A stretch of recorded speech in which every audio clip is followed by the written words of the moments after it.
A local art community is showcasing stories of unity, culture, and history in the Bay Area all year round. And today, you can experience the Sonoma Valley Museum of Art's newest exhibition. Here to share more on their programs, events, and the exhibition of Arthur Monroe, A Toe to Carry, is Executive Director Linda Keaton and artist Alistair Monroe.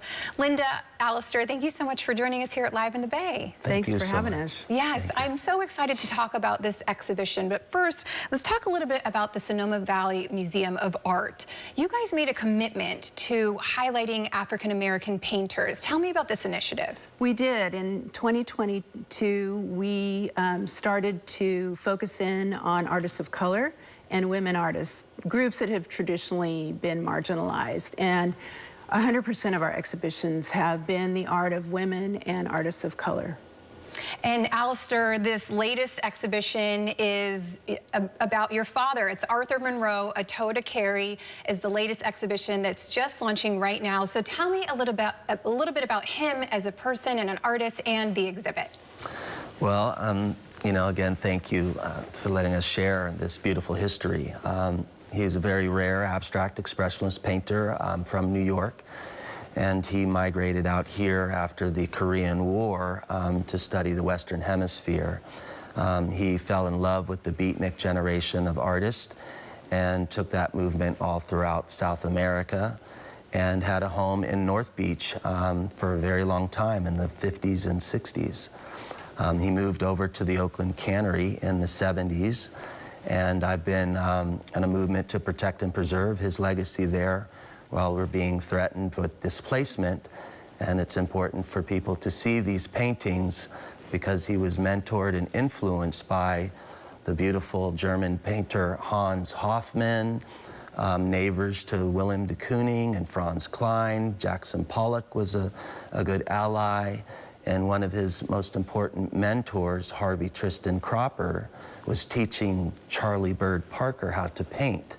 So when you're surrounded by all these beautiful and incredible artists, you think of what truly brought him out to San Francisco was a beautiful doctor by the name of Dr. Radar Hueneslan, who was a doctor for Edvard Munch.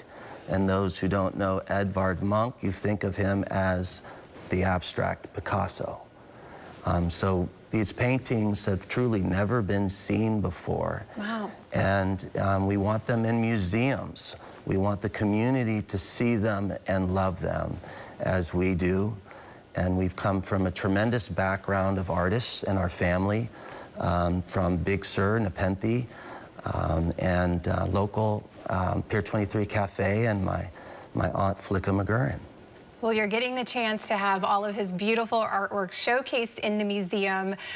So Linda, tell me about why is it so important to you guys to highlight these African-American painters and really just highlight their legacy? We started in 2022 with an exhibition of the work of Raymond Saunders. And from there, last year, we had an exhibition of Richard Mayhew's work. And Arthur's work is the third in this series. And these are artists who have been underrepresented. They're making very important work. They have tremendous academic backgrounds. They were in the middle of all the movements that were going on, and yet they're underrepresented. So we think it's very important to bring our audiences the art of these folks, and it's been an amazing response. And we're building lots of programs so that people can do a deeper dive into the artwork of these underrepresented artists. Yeah, and we were just showing a little bit of video of the artworks. They look incredible. So, Alistair, how would you describe your father's art? How would you describe, you know, his style? Well, when you have a combination of the beat generation and abstraction, it's really the freedom of speech to think outside of the box and be creative. You dive deep into a psychosis aspect of it with his travels and his mindset to love others and also influence others to be as creative as possible. And that really, you see the beats in there. It's just a very wild avant-garde aspect of artistry and profession. You said that you are working to preserve his legacy at the Live Workspace in Oakland. How are you doing that, and why is that so important to you? Well, I was the founder of the North Beach Jazz Festival, and I've really applied all of my natural homing skills to be creative. That falls in marketing and promotion and knowing jazz artists and the ability to work with my father, care for him, and protect him. But I'm also in the hospitality industry, and so much of that applies to the community.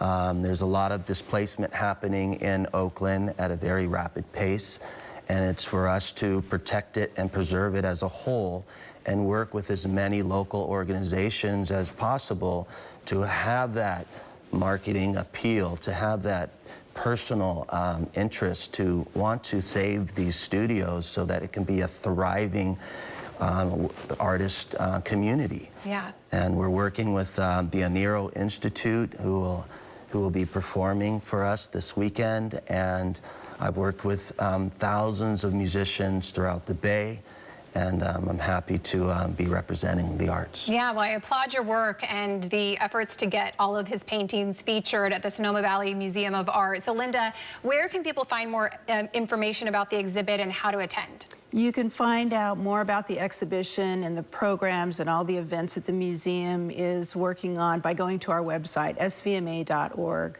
And we hope people will come and visit. The museum is open Wednesday through Sunday, 11 to 5. Excellent. Linda, Alistair, thank you so much for joining us and sharing all about this. I know that it's going to be an incredible exhibition all throughout the summer. Thank you. Yes. Thank you so much.